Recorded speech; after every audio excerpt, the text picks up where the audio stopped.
What's going on, everybody? Welcome to this live stream on this Thursday afternoon. Today we're going to implement a PySpark structured streaming application. Let me check if everything's working fine. So currently there are 2 people, I think. Please let me know if if the sound is fine and also the video is going fine.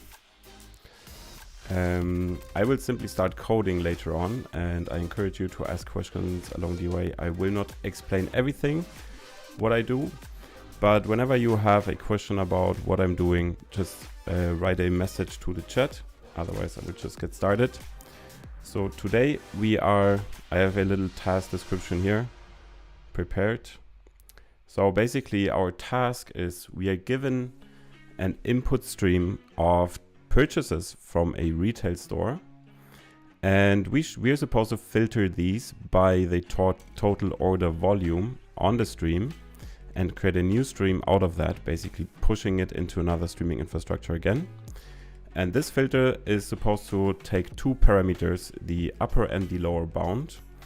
And what we're going to do is implement a unit test to test this functionality actually, which is a bit harder than implementing a data frame test in the first place, but I'm sure we will be able to manage this one. And also we will actually start by creating the test, which will take quite some time of the 30 minutes we have here, before we implement the actual functionality, and make the test hopefully pass in the end. Now please, if someone's there, leave a comment if the audio is working fine and also the video. So I can see there is a delay actually.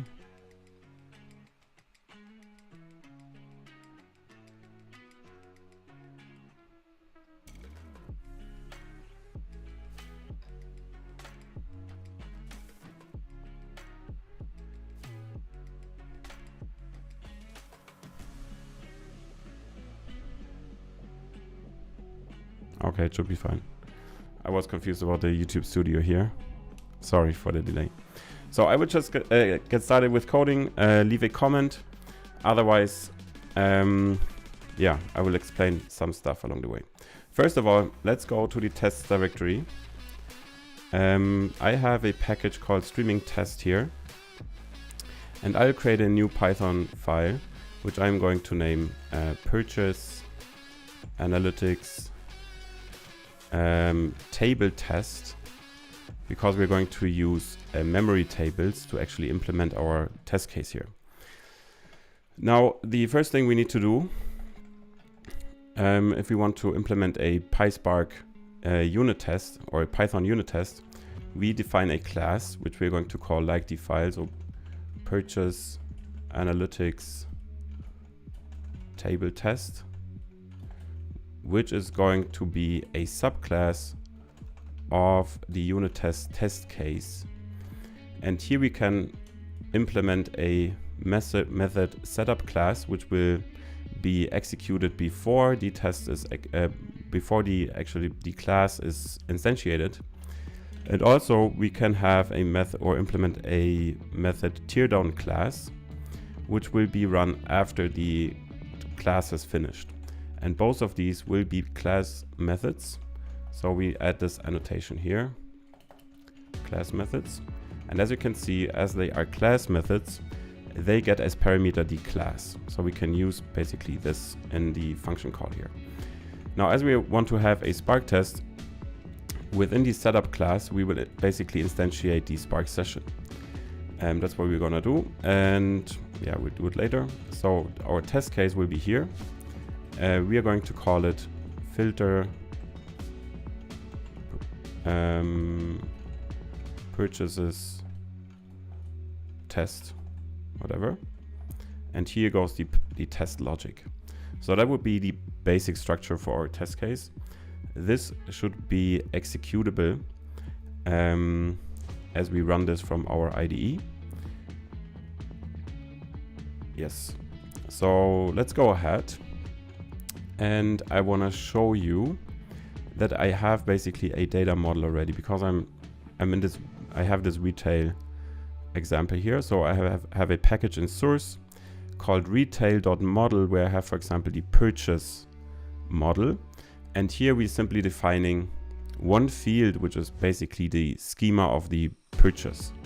And basically what we have is a purchase ID, which is of type string, a customer ID, which specifies the customer having purchased something, the product ID, so the product which has been purchased. It has a quantity, a price per unit, and a purchase timestamp. So quantity times price per unit will be the total order volume. And by that we want to filter. So the thing I wanted to show you is in this package we already have defined the class purchase, which specifies our purchasing object. And also what we have in streaming is, for example, the purchase analytics, which is a class holding transformations on purchases, or being purchase analytics in a sense. And here we actually want to implement our logic. So we say def filter purchases. And of course we need a data frame here, because we want to filter a data frame, because we're in the Spark world. So I have a typo here. Purchases. And this one should also take an upper and a lower bound. So the upper bound would be a double, and the lower bound would also be a double.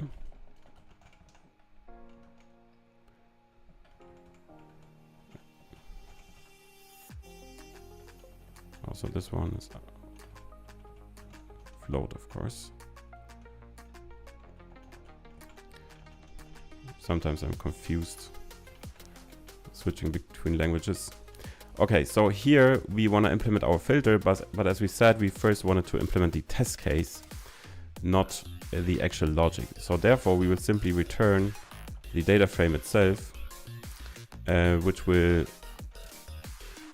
basically fulfill our signature here, because we return a data frame as well.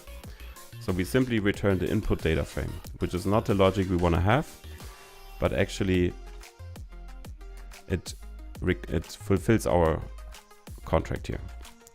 So this will be a static method as well. So that's quite testable code, because we have a static method which we can simply call without instantiating this class here. We're simply calling this function on the class, not on an object.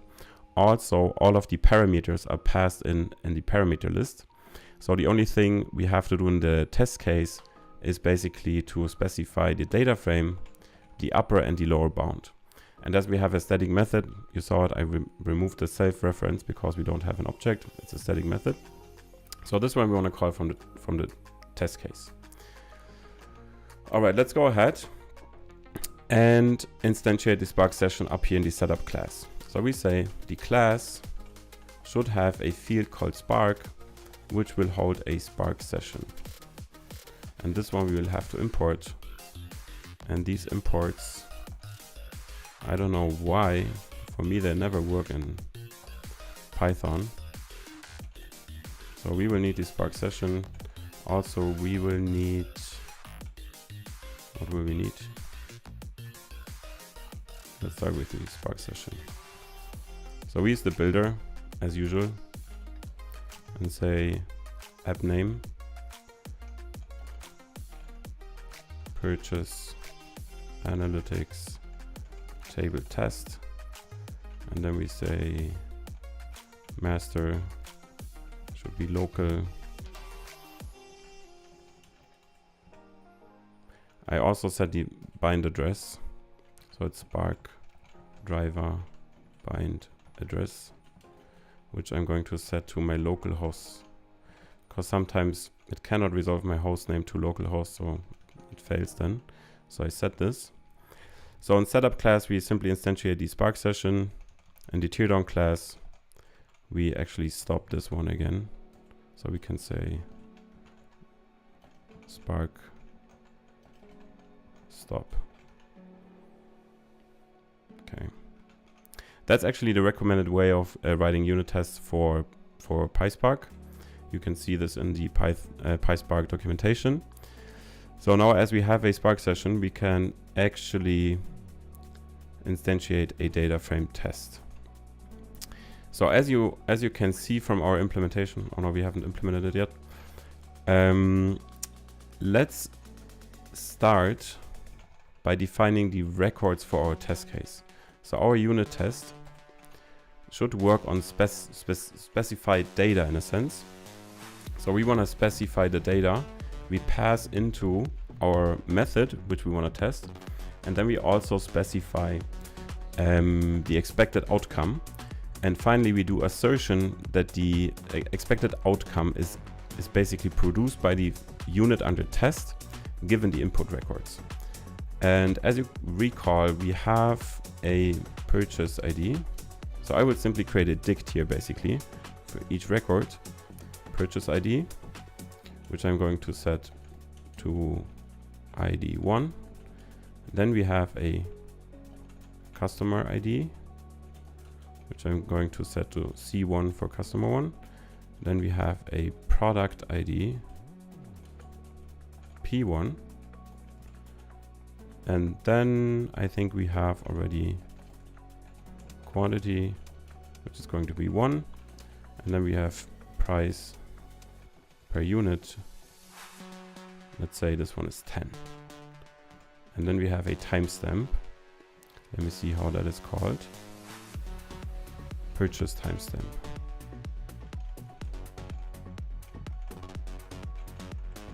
Purchase timestamp. And here we will have to use date time. Datetime.datetime. This one from ISO format. So here we can pass in an ISO format datetime string, which will give us a datetime instance. So let's say this purchase was made 2024-06-01 at T for time, and then 10 like this. So that would be our first record, purchase record. And what we have specified here actually matches the schema, hopefully we will see it later, of the purchase which we have defined. Now let's have a second purchase. So it has ID2, same customer, different product, quantity is 3, but the price is 1. And this purchase was made at 11, not at 10. All right. So we have 2 records in our input data frame. And now we would like to instantiate a data frame out of this.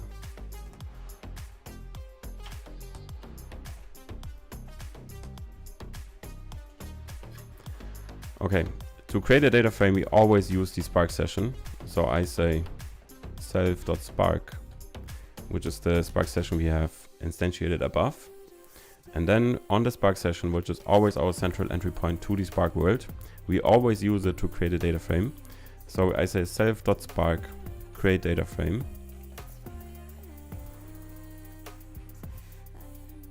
I forgot something actually. So here we are using the builder, passing in the config, but as the last step, we will call get or create, which will return the actual data, the actual Spark session. Up until here, we only configured the builder, but the final step actually creates the data frame. So we can also specify the type here. This should be a Spark session. Okay, Spark session, create data frame. And now we pass in the records. And we can specify the type here explicitly as well, which is going to be a list with an uppercase. And this one we have to import from typing. So this is a list of dicts. And we also want to, I can show you the parameter list. By hitting Control P, you can see the parameter list. This method is actually a couple of times overloaded.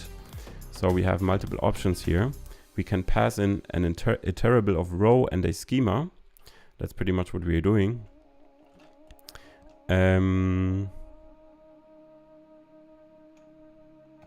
So we can pass in the schema as well. So I can use a named argument here and say from purchase.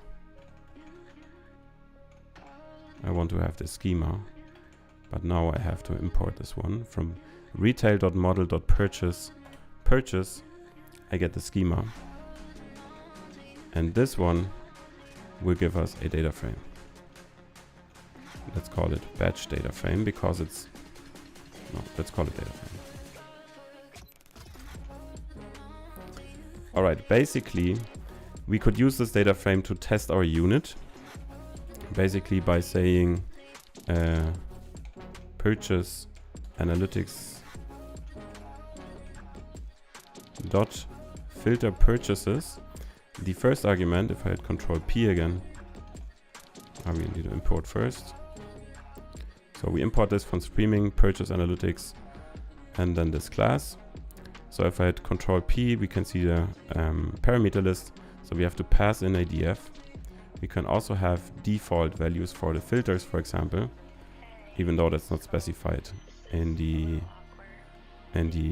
task. But we could do it. So we could set a default upper bound of 10 and a default lower bound, for example, of 1. So everything between 1 and 10 will be passed through. Everything else will be filtered out. Okay, no. So then we can call it only with the data frame, which will give us the actual data frame, which we would like to compare with the expected data. Now let's set, for our test case, we need to specify the upper and lower bounds as well.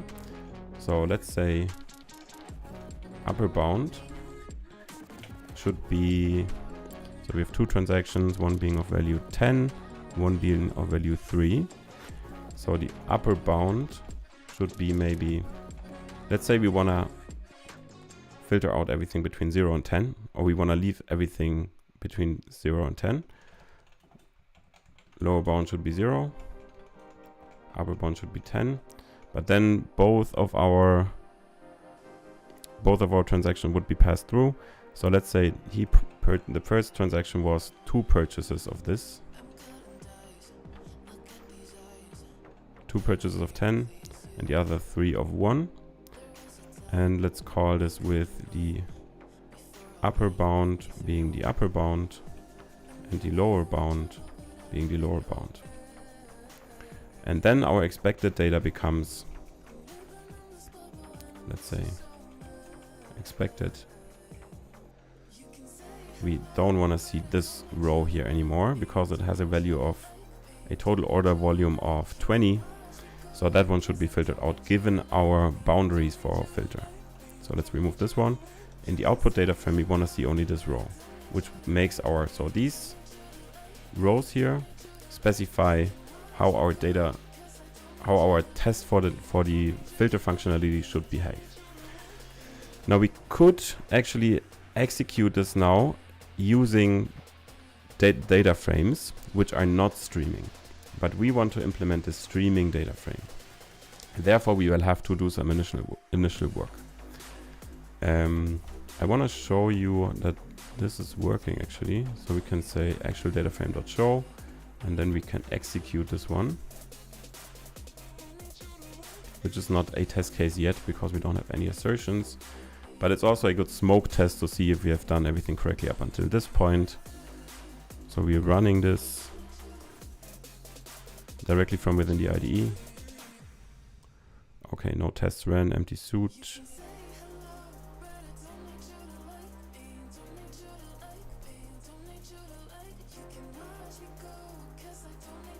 So probably this test has not been executed. Otherwise we would also see the show statement.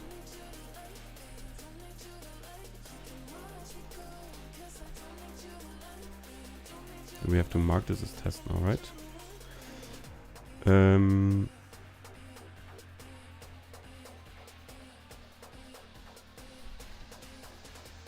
Is it actually running the right thing?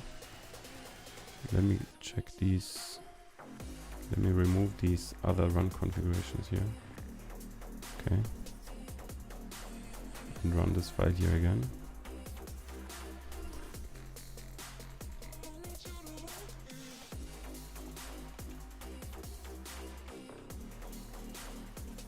It has to start with test, right? Here we go. that one I forgot again. So we don't have to annotate the test, but the name of the test case has to start with test, so that the framework, so unit test, finds or detects the test. Now we can actually execute this test by its own. Let's try. Now we can see that we have found one test here.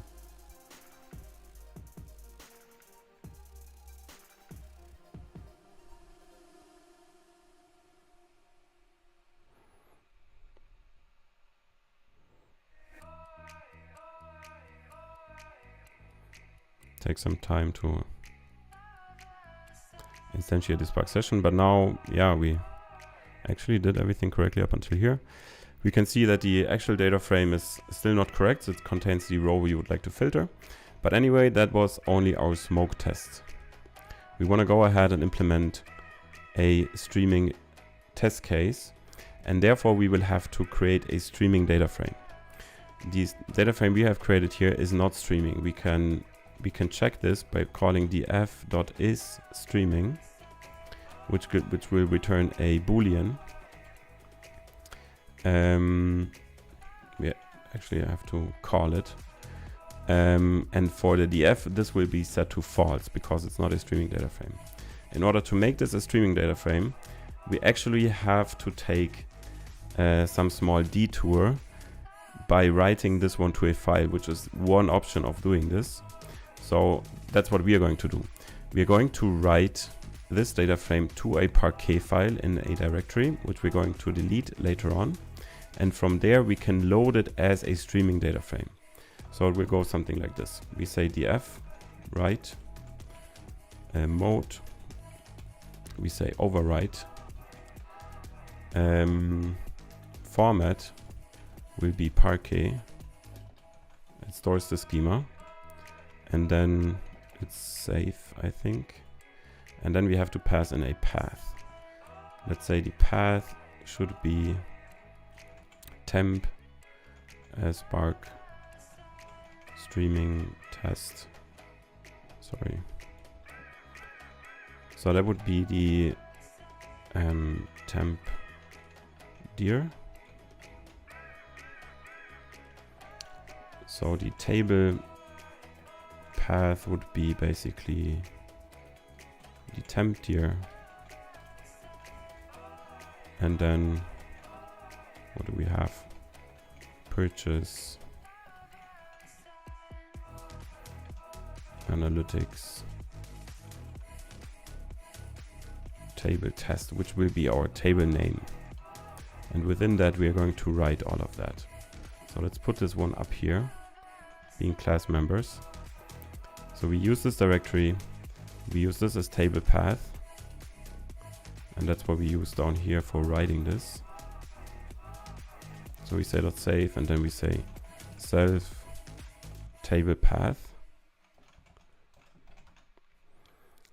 which will give us our test records here as a Parquet file in the temp directory. Now to load this one into a streaming data frame, we have to use the Spark session again, and then we say on the Spark session there is a method called readStream, which takes some options. So we have, for example, the format will be Parquet again. So we have the format. We can specify the schema. So actually we have to specify the schema. We will use the purchase schema. What else do we need to specify? We have the format, the schema. Let's say load. And we use the self.table path, which will be our input, or let's say streaming data frame. All right.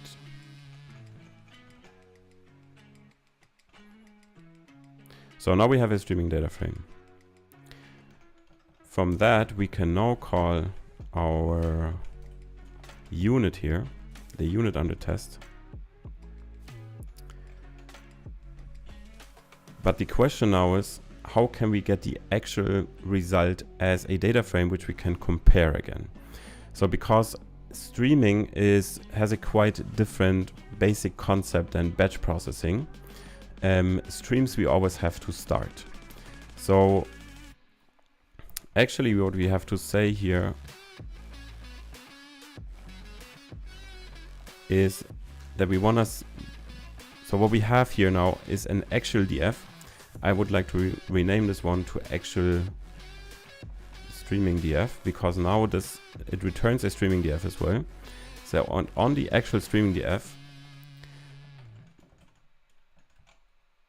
we can say, similar to the batch write, we can call write stream.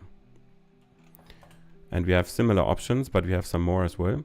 So first of all, we have a format, and for unit testing explicitly, we have a memory format, which will write the stream into a memory table.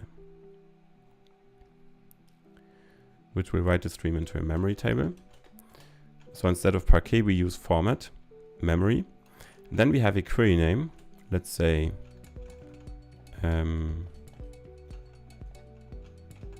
filtered. We can use this query name later on as we query this output stream. And what else do we need? Output mode. There are basically 3 output modes, one of them being append. So we want to append all of the rows we create. And then on that, we can call .start, which will actually start streaming. Now, if I resolve this by hitting Ctrl B, we can see that this start method of the stream writer actually returns a streaming query. All right, so we get something back from that .start, which will be the query.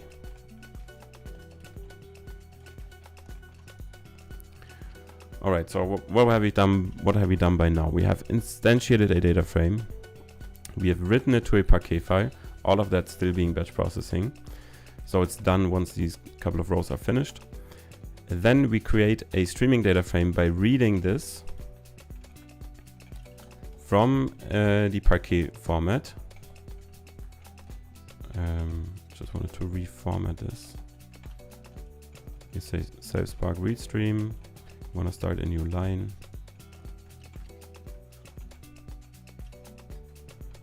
So it's better readable. .load like this. So we have read a stream which never terminates. Because it's a stream, it will never terminate unless you tell it to do so. Then we have routed this streaming data frame through our unit under test, which will give us back a streaming data frame as well, which will also not terminate. And from that streaming data frame, we write into a memory table by using the write stream, so a stream writer, which we can call on a streaming data frame in an append mode, and we give the query a name, and then we run this query. So as we run this query, our application will not terminate anymore. Therefore, so it will just continue running, even though there's no new data, but the read stream doesn't actually know that there's no new data.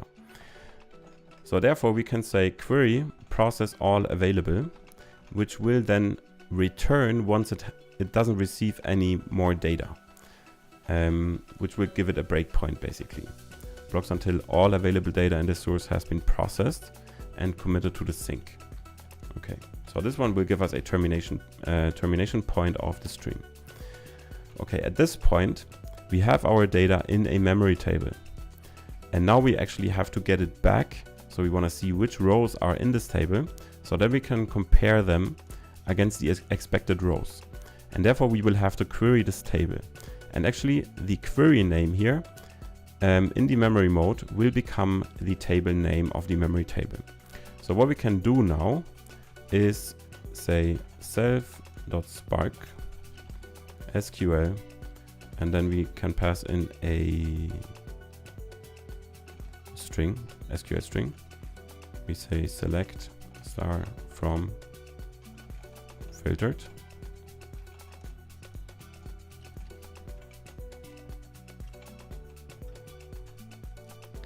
which then will give us an actual df. So the actual result of our unit under test will show up in this data frame. Now what we can do is to say actual df show.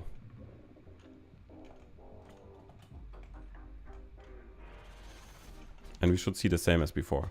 And that's what I meant with detour. So that's actually what we have to do to test a streaming application. With the batch data frame, this would have been a bit easier. But let's see if this one runs.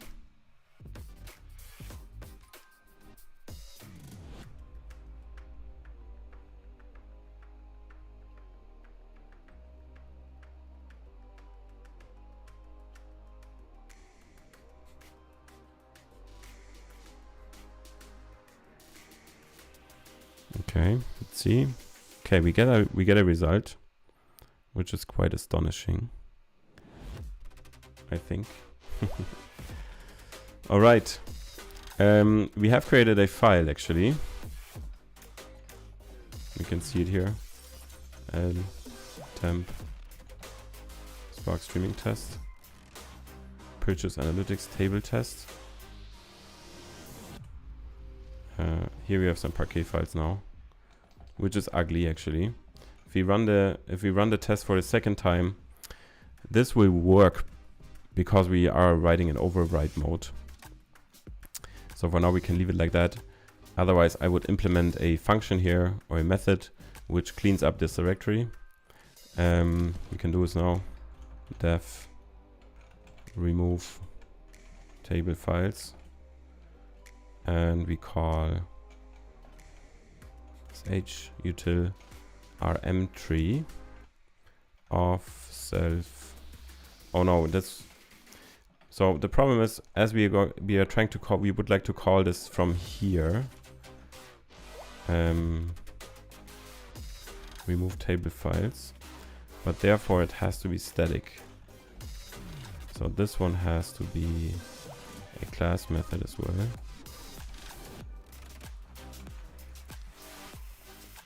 Let's make it static, it's easier. This will be static. And we pass in the table path as string. Table path. So that's what we are going to delete. This is static, so we can call it from here without having an object. CLS table path. That should work now. Let's run this test again.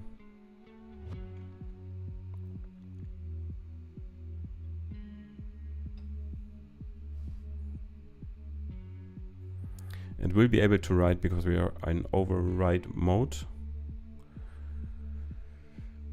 You don't have questions?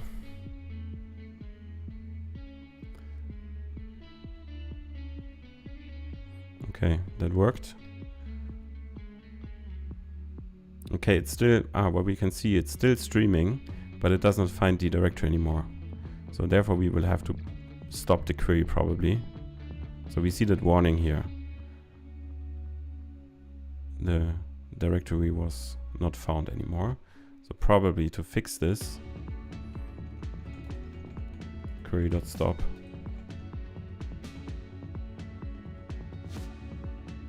Even though Spark is stopped before. Interesting. Okay, let's try again. But the directory was deleted probably. So it's not found.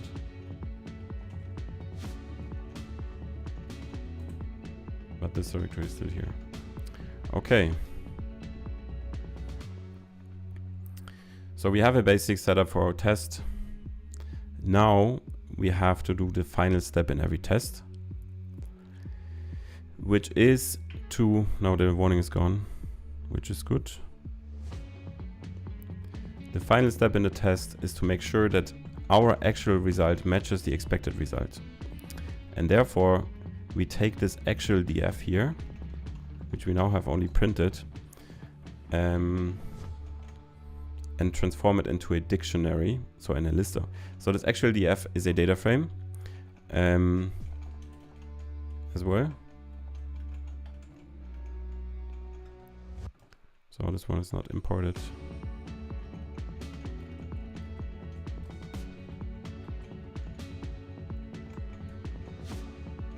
So therefore we have to call actual df.collect, which will give us a list of row objects. And for each row in this actual, so in this list of rows, we can call as dict, which will give us a dict for each of the rows, similar to what we have specified up here. These are actually dictionaries. Therefore it's beneficial to basically convert each of the rows into a dictionary so that we can compare them easier. So this one will give us back actual dicts, which will be basically a list of dict.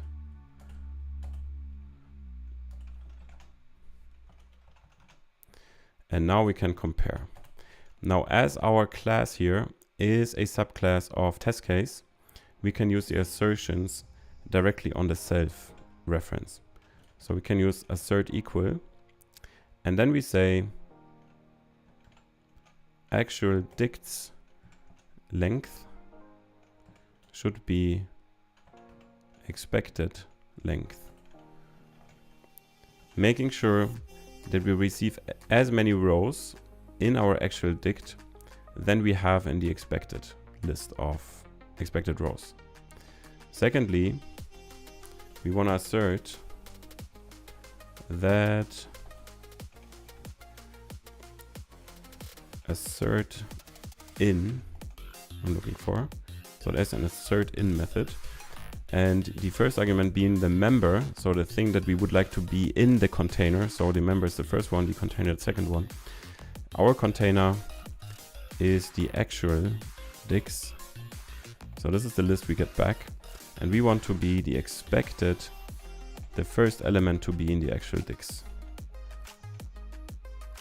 Assert in, like this, which will make sure that our data frame that we get back exactly equals this one. We make sure there's only one row, and we make sure that this row exactly matches the expected row. And I'm expecting this test to fail because we have not implemented the logic yet. So if I run this, the test should fail.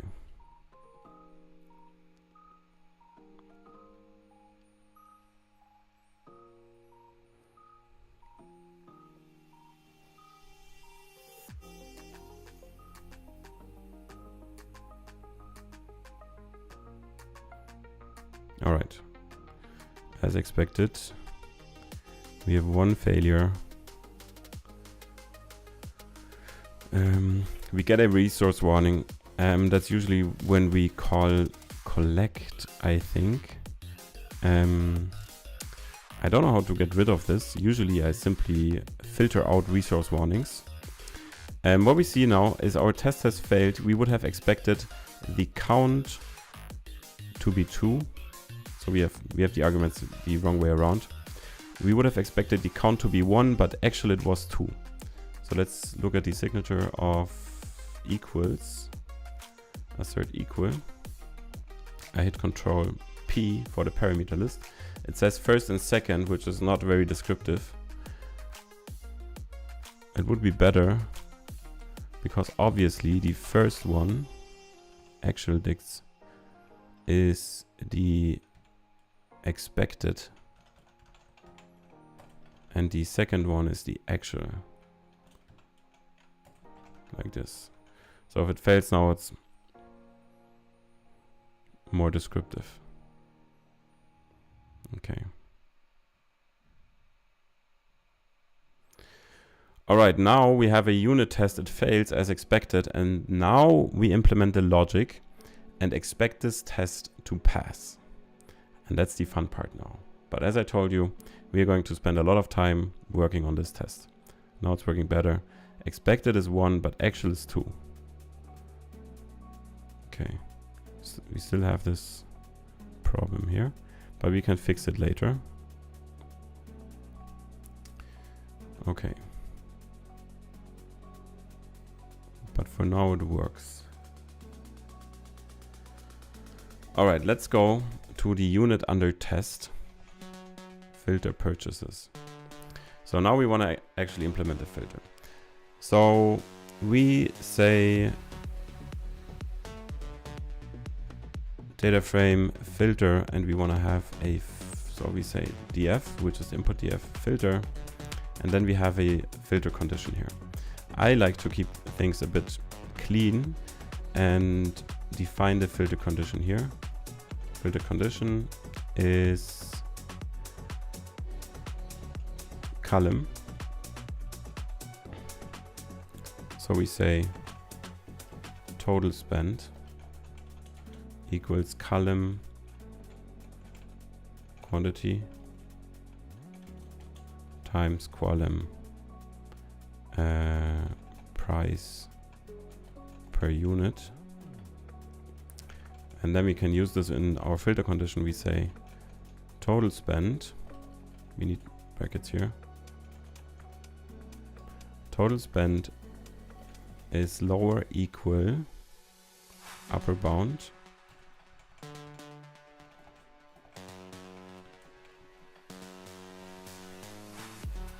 and total spend is larger equal lower bound. It's end condition. So everything where the total spend is larger than the lower bound and smaller than the upper bound will be filtered out, which is actually the wrong way around. No.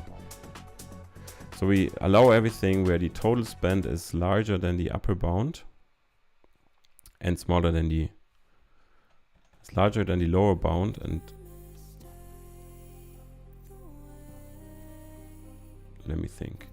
The total spend is larger than the lower bound, which is correct. The total spend is lower than the upper bound. That's fine. So that's what we're gonna do. So we filter by the filter condition and return this one. Is that correct? Looks good, right? Our test will tell us. That's the nice thing. All right. Let's run it. Okay, 47 minutes, man. That's too long. Damn. All right. Let's see if it passes now. That would be great.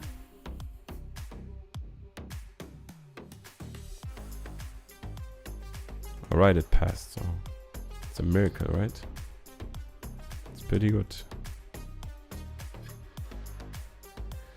Looks nice. So the test has passed. I show you how to filter out this resource warning. We use warnings, which we can import. Oh.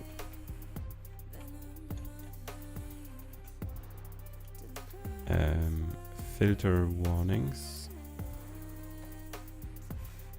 Let me see the structure. So the action, we want to use ignore. Next is the message we don't need. We need the category resource warning. So we don't see this resource warning.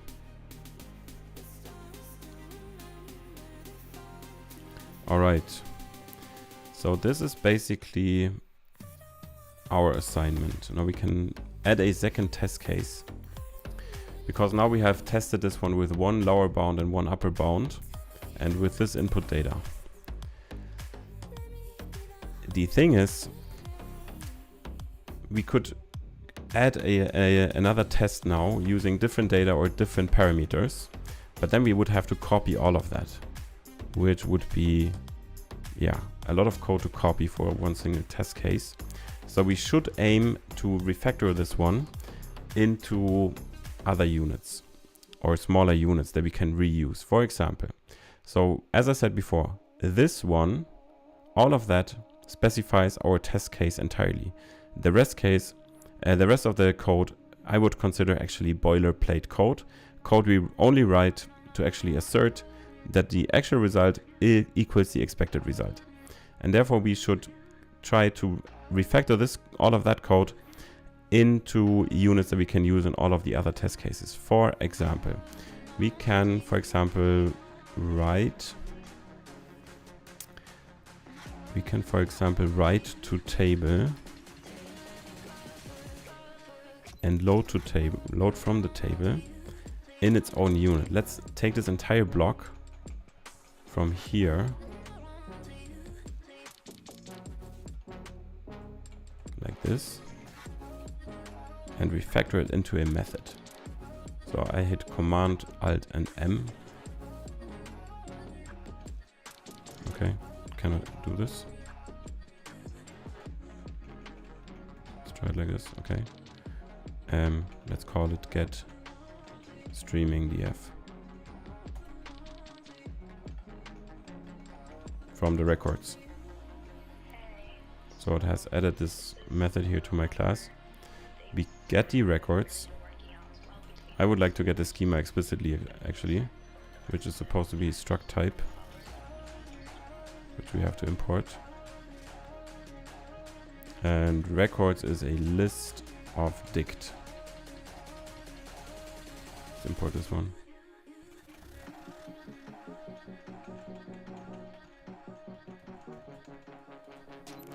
Okay. So here we use the schema. So what we do is we take the passed in records, we create a data frame.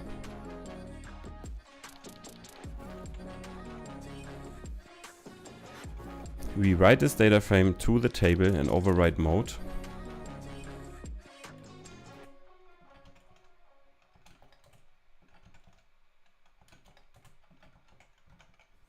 Then we read the table as a stream.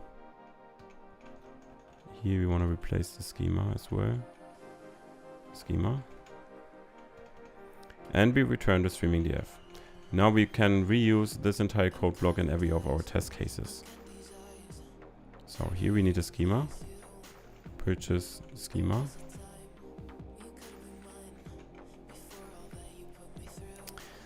Then we have to call our unit, which we will have to leave here. So here we pass in the upper and lower bounds. So we get a streaming df.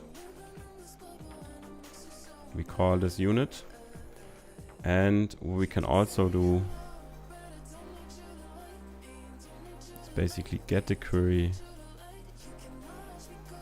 process available, and get the result as dicts. This one we can also refactor entirely. So here all of that process all as dicts, process all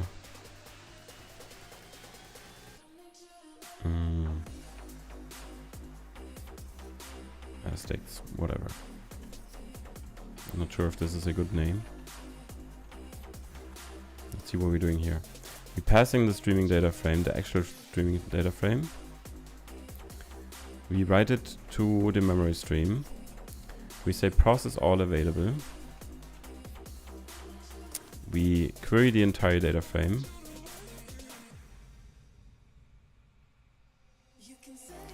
We make the data frame and we transform the data frame into dicts. But do we need the query actually? It returns the query as well. I would say query.stop. Okay. Maybe we'll have to do it in 2 steps, which will also be beneficial if we want to insert one set of rows. That's actually important for streaming testing. In streaming we have time dependencies. So for example, we get 2 records. Then we want to see what the result is. Then we want to get a second record in another batch, in a later batch, and then we want to see what the result is then. But that we can do in the next live stream. So what do we do with this query now? Maybe we will have to return the query.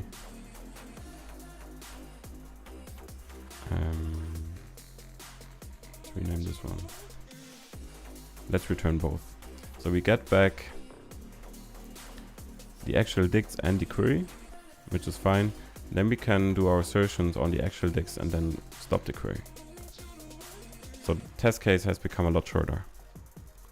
So the only boilerplate we have, so that one always will have to be in the test case.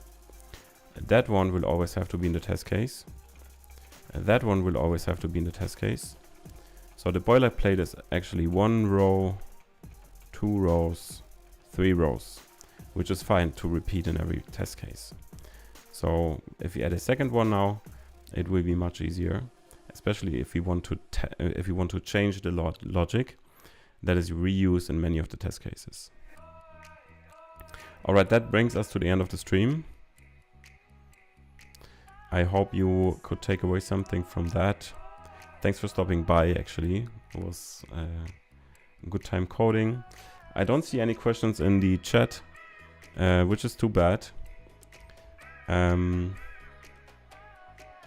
But yeah, thanks for tuning in. I really enjoyed coding here, even though there were not so many participants, but still a smaller group leads to much larger learning effects, I guess. No, I'm just kidding. I wish all of you a happy Thursday, and yeah, I will announce the next live stream soon. We can continue on that example, working with Spark Structured Streaming. Until then, I wish all of you a good time. Enjoy your time and see you then. Bye bye. All right.